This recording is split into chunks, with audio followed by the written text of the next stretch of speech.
Yachts for Sale and Charter YouTube channel here, opening a window into the world of yacht brokerage. And you may have noticed that some months ago I changed the name of this channel from Yachts for Sale to Yachts for Sale and Charter. And that was because I knew that I had a lot of videos to produce about charter yachts. One viewer was so upset about that he wrote to me saying he was unsubscribing from the channel.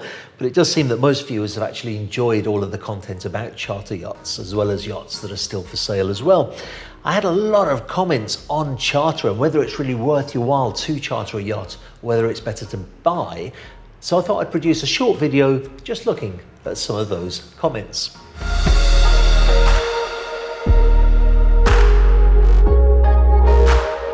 The first comment is from UA. He says, "It makes no sense to me to pay so much for a week of charter. You can find a decent yacht for a good price. Thank you for this honest presentation." Well, thank you very much, UA, as well. And I quite understand that perception that when you look at a yacht charter that can be $500,000 for a week, you can actually buy a yacht for that sort of price. Some people weren't so quite calm about their observations, though.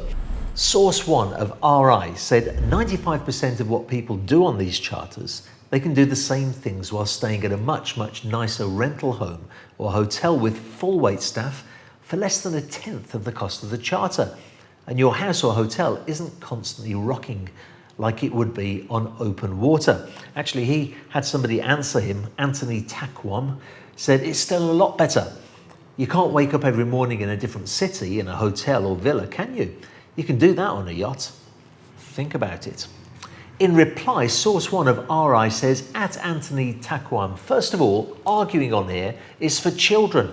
Yeah, I can wake up whatever I want to, in whatever hotel I want to. I did that for 30 days straight, several times. 30 different cities, 30 different hotels. Apparently you're not that bright. Well, now, calm right down there, Source One of RI.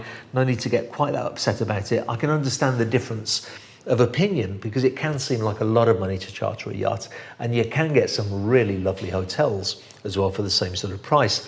Honestly, I have to say though that the sort of service you can get on a yacht, there's no hotel on the planet that can compare with it. And I'm not really talking from my personal experience because I'm not that much of a wealthy guy myself to be able to charter yachts or very often stay in the world's top hotels. But talking to yacht owners who've stayed in some of the finest hotels in the world, the Burj Al Arab, and even more spectacular exclusive places than that, I don't think that any of them would say that it ever competes with a yacht, with a really good crew looking after your every need, where you can just literally in the morning get up and go and anchor out at an island, take the Thames to a little restaurant. It's an incredible experience. And having spent time on charter yachts, I can totally understand why these wealthy people opt for a yacht over even the finest of hotels. That's my opinion, but it's an opinion based on basically talking to a lot of yacht owners. This comment by Dan Fredrickson. Now, Dan, by the way, if you're watching this, I do know that you're a subscriber to the channel, you're a regular viewer of the channel, and I really appreciate the comments that you make because it's great to have that kind of engagement and feedback from people who are watching the video. Dan's comment is, I know there are those to whom this is petty cash. Friends of the family are billionaires and occasionally charter an oversized yacht in the Med. But while yachts are costly things, charter seems to make it a couple of times worse. It's a shame. Let's say this could hypothetically be chartered most of the year, say 50 weeks at 450,000 average. This boat, and he's talking by the way about W, the Fed ship, which I produced the video of not long ago. This boat is 500,000 high season. That's 22.5 million per year. And this is maybe a $50 million yacht. It's an interesting comment, Dan. I haven't read all of your comment because it's very long. And that particular part that you wrote there is the bit that I want to answer. Because there is no yachts in the world that I'm aware of that charters for 50 weeks of the year. Yachts need a significant amount of maintenance time in between seasons. Most people simply don't want to charter a yacht out of season. If you own a yacht, you also want to be able to use it yourself. And so you certainly don't make it available for other people to use while it's on charter. In some respects, your calculation could be compared to that of buying a car or renting a car. I know because I rent cars a lot, an awful lot, because I'm moving around so much between different countries and different continents quite often. Right now, I have a rental car, which is a Volkswagen T-Roc. I think the value of a T-Roc is probably 35, 40,000 euro, thereabouts. And it's costing me, for the last 15 days, about 1,500 euro to rent. It would have been 3,000 if I'd have taken it for the entire month.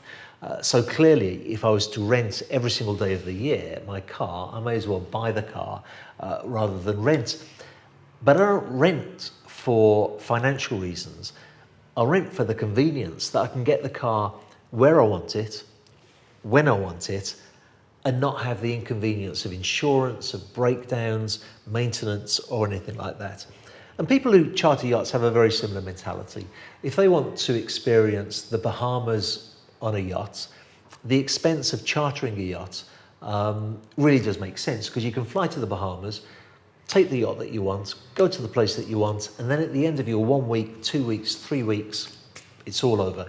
You don't need to worry about paying the crew. You don't need to worry about if there's a problem with the engines. You don't need to worry about anything. You've had your experience, you've paid for it, and you move on. It may be that then 2 months later you want to go to Croatia and have a different yacht for another 3 weeks.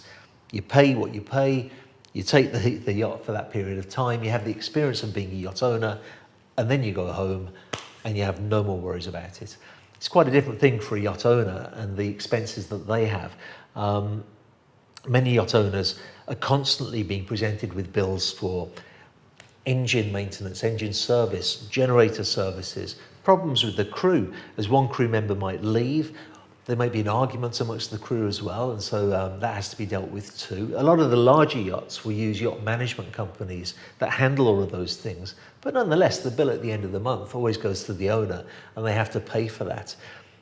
Chartering a yacht removes all of those headaches and all of those inconveniences and gives you much greater flexibility in what you can do. Now, in saying that, I'm not saying at all that chartering is better than purchasing, because purchasing also has some wonderful advantages to it. It's just that you can't really put it on the same playing field as far as financial matters are concerned. And to have an hypothesis of a 50-week-a-year charter is really just unrealistic. There's no yachts that I know of in the world that charters for 50 weeks, not even anywhere close to that. A successful charter yacht will do 12 weeks, maybe a little bit more. On average, yachts will charter maybe 6 or 7 weeks because the owner wants to use them as well, so they're always on charter. There's always times of the year that they have to go through maintenance, often even being lifted to have the bottom looked at or painted. So yachts just don't charter that much at all. This is not a situation where you could buy a yacht, put it on the charter market and pay for your capital expense within 2 years. In fact, most charter yachts will never pay for their capital expense. All that they'll ever do is reduce their running costs. Well, this video has been a little bit different to most of them. I'll be interested in hearing your opinion on this style of video. I am keen to answer as many of your comments as I possibly can, so do keep your questions coming.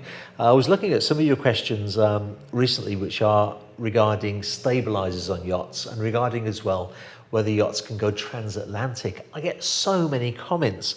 Is this yacht transatlantic? Yes, it looks nice, but what's it like in heavy seas? I think probably the next short video that I'll do will be tackling that subject. Do let me know if this is a style of video that you enjoy, because if you do, I'll do more of them. And if you do, don't forget, I wasn't going to say smash that like button, but I just don't like the thought of people smashing buttons. Delicately press on the like, and I'll be very happy with that.